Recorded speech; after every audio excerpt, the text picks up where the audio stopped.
नमस्कार विद्यार्थियों, हमने अब तक तीसरा पाठ हिंदी में कुत्ते की वफादारी उसकी जानकारी ली और अभ्यास के कुछ प्रश्नों की चर्चा की। अभ्यास हमने ख़त्म कर दिया। अब हम आगे स्वाध्याय की चर्चा करेंगे।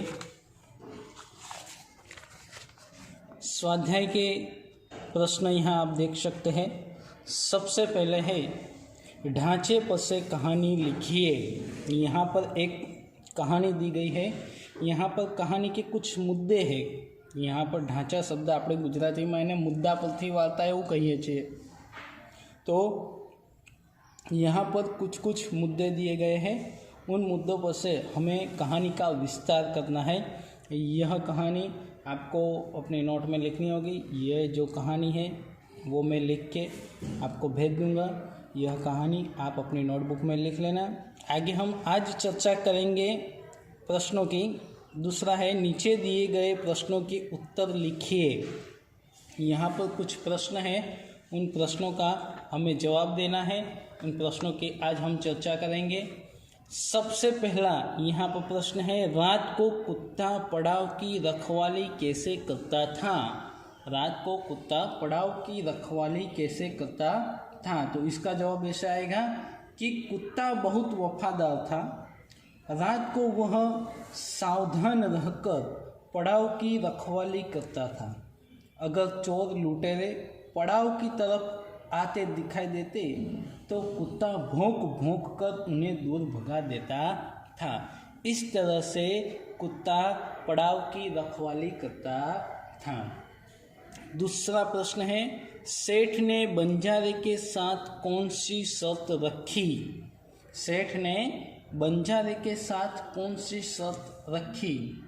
तो इसका जवाब ऐसे आएगा, बंजारा सेठ के पास उधार रुपये लेने के लिए आया था, परंतु रुपये के बदले में गिरवी रखने के लिए उसके पास कुछ भी नहीं था। तब सेठ ने बंजारे से कहा कि तुम अपना कुत्ता ही जमानत के रूप में रख दो, तब तुम सारे पैसे लौटा दोगे। जब तुम सारे पैसे लौटा दोगे तब कुत्ता तुम्हें वापस लौटा दूंगा।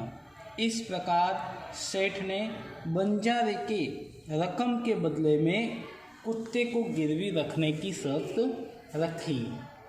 यहाँ पर तीसरा प्रश्न है, सेठ ने कुत्ते को क्यों मुक्त किया? यहाँ पर जो तीसरा प्रश्न है वो प्रश्न हमें आगे अभ्यास में आ गया है। यहाँ पर आप देख सकते हैं, सेठ ने कुत्ते को क्यों मुक्त कर दिया।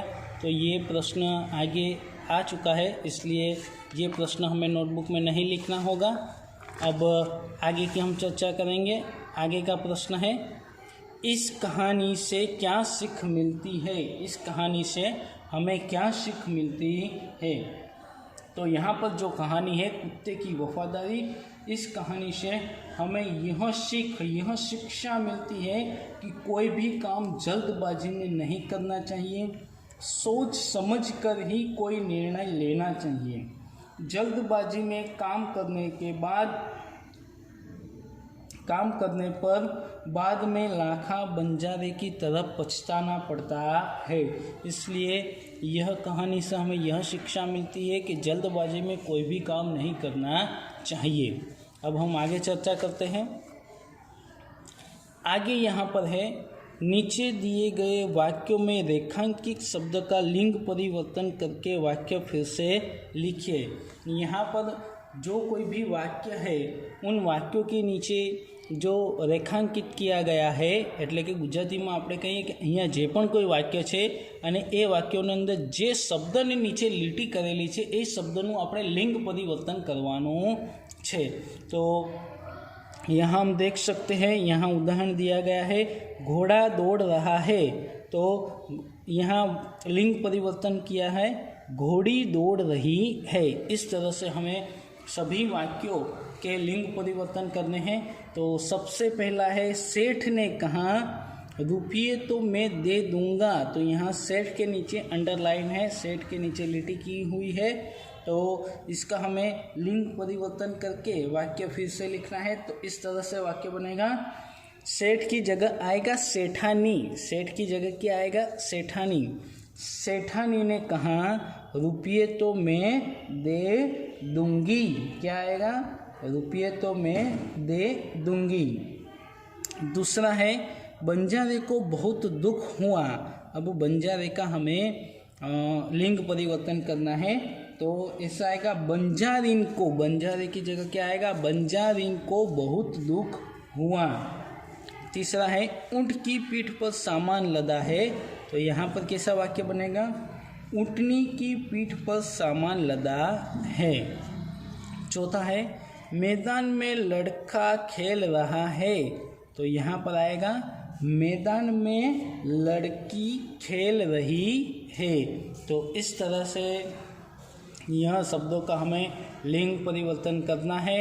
अब आगे यहाँ पर जो प्रश्न है बॉक्स में से लिखे लिंग आधारित शब्दों के जोड़े मिलाइए और उनका वाक्य प्रयोग कीजिए।